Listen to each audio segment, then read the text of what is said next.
तो मैनपुरी में चुनाव का समापन हो गया, लेकिन आरोप प्रत्यारोप लगातार चल रहे हैं। सियासी नूरा कुश्ती भी लगातार जारी है। मैनपुरी में चुनावी राजनीति क्लाइमेक्स सामने आ चुका है। अब सपा की जीत को भाजपा धनबल की जीत बता रही है।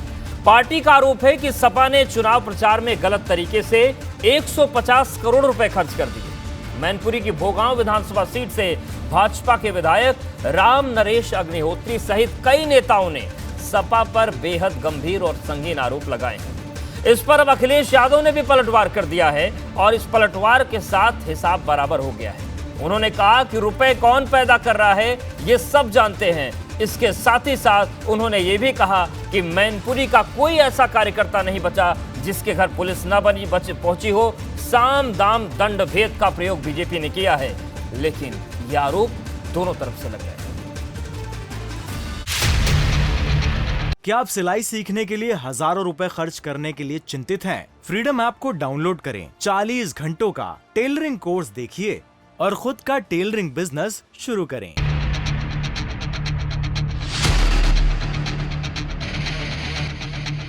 मेरा तो सीधा आरोप है कि समाजवादी पार्टी ने कम से कम 150 करोड़ का ये चुनाव लड़ा है। गांव-गांव शराब बांटी है, गांव-गांव पैसा दिया है। तो धनबल का इस्तेमाल नहीं हुआ। ये नेताजी के प्रति मैनपुरी की जनता की एक श्रद्धांजलि थी, उनके प्रति एक लगाव था, जो नेताजी ने जिंदगी भर वहाँ के लोगों के बीच में काम किया। मैनपुरी की चुनावी राजनीति में सपा की रिकॉर्ड जीत भाजपा की नजर में रुपए की ताकत का इस्तेमाल कर हासिल की गई है। आरोप है कि सपा ने मैनपुरी उपचुनाव में गलत तरीके से 150 करोड़ रुपए खर्च किए।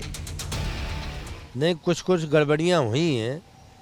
अब मैं कैमरे के सामने उन्हें कह भी नहीं सकता हूँ जब तक कोई साक्ष्य न हो। क्या क्या हुआ है, धनबल और बाहुबल और दारूबल, क्या क्या हुआ है। नहीं, आपने आरोप तो लगाए थे साड़ियाँ बांटी जा रही हैं, पैसा बांटा जा रहा है। केशव जी कह रहे थे कि धनबल का खेल है कि पैसा ले लेना लेकिन वोट मत देना। वो सब हुआ है ना, तो अब सबके कारण जैसे परिणाम चौंकाने वाले आए हैं। यूं तो सपा पर भाजपा की ओर से धन बल का इस्तेमाल करने का आरोप नया नहीं। चुनाव प्रचार के दौरान ही भाजपा के नेता मंच से बोल रहे थे कि सपा के नेता शराब और रुपए बांटने में जुटे हैं। ऐसे ही आरोप सपा भी भाजपा पर लगा रही थी। उसने चुनाव के दिन बाकायदा एक वीडियो भी जारी किया था।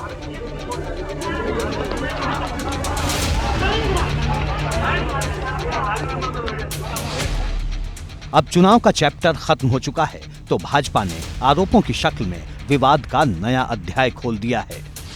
एक एक गांव में 3-3 जगह बस्ते के नाम पर लोगों को पैसे दिए हैं। 10-10 हज़ार, 25-25 हज़ार, कहीं कहीं 50-50 हज़ार, 1-1 लाख रुपए दिया कि वो बांटिए। मतदाताओं को प्रभावित किया। एक तो ये उपचुनाव था। आम चुनाव में मोदी जी, योगी जी का नाम होता है, निश्चित ही वो हमारे नेता हैं। दरअसल मैनपुरी उपचुनाव में भाजपा पूरे दमखम से उतरी थी। यादव समाज के बाद दूसरी सबसे बड़ी आबादी शाक्य समुदाय से आने वाले रघुराज शाक्य को उम्मीदवार बनाया था। भाजपा के प्रदेश अध्यक्ष भूपेंद्र चौधरी कई दिनों तक मैनपुरी में डेरा डाले रहे। भाजपा के प्रदेश संगठन महामंत्री धर्मपाल सिंह ने मैनपुरी में कार्यकर्ताओं के साथ कई बैठकें कर रणनीति तैयार की। सीएम योगी ने भी 2 जनसभाएं की। उप मुख्यमंत्री केशव प्रसाद मौर्य ने कई जनसभाएं की। बावजूद इसके भाजपा न सिर्फ जीत से बहुत दूर रह गई, बल्कि वोट प्रतिशत के मोर्चे पर भी उपचुनाव के नतीजे भाजपा को झटका देने वाले हैं। तो प्रशासन तो निर्वाचन आयोग के दबाव में रहता है। प्रोफेसर रामगोपाल यादव जी पेशबंदी कर रहे थे, आपको मालूम है। इधर पैसा बंटवा रहे थे, शराब बंटवा रहे थे, उधर पेशबंदी कर रहे थे कि भाजपा की सत्ता, भाजपा की सत्ता है। हम लोग कभी मिसयूज ऑफ पावर करते ही नहीं है। हम लोग मिसयूज ऑफ पावर करते तो क्या चुनाव जीतते ये लोग? सत्ता में भारतीय जनता पार्टी है, सरकार उनकी, प्रशासन उनका। जब उन्होंने अपना जितनी भी ताकत लगा सकते थे, वाकई में अगर सच्चाई हम कहें तो जो आरोप लगा रहे हैं, जो उन्होंने जो सारी चीज इस्तेमाल उन्होंने इस चुनाव में की, ये सारी चीजें भारतीय जनता पार्टी ने इस चुनाव में इस्तेमाल की थी। लेकिन उसके बावजूद भी जनता ने उन्हें नकार दिया। और खास तौर पर वो जिस रास्ते पर चुनाव को ले जाना चाहते थे। मैनपुरी लोकसभा चुनाव में साल 2019 में भाजपा को करीब 44.1% वोट मिले थे। जबकि ताजा उपचुनाव में सिर्फ 34.18% वोट मिले। मतलब वोट प्रतिशत के मोर्चे पर भाजपा को 10% का झटका लगा है।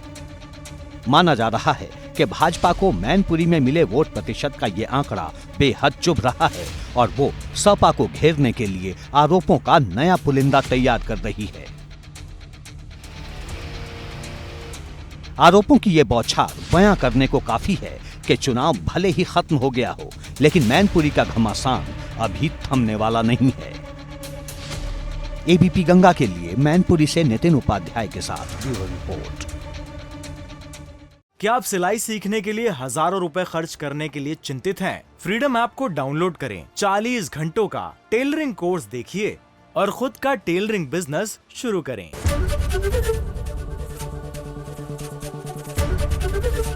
एबीपी गंगा, खबर आपकी, जुबान आपकी।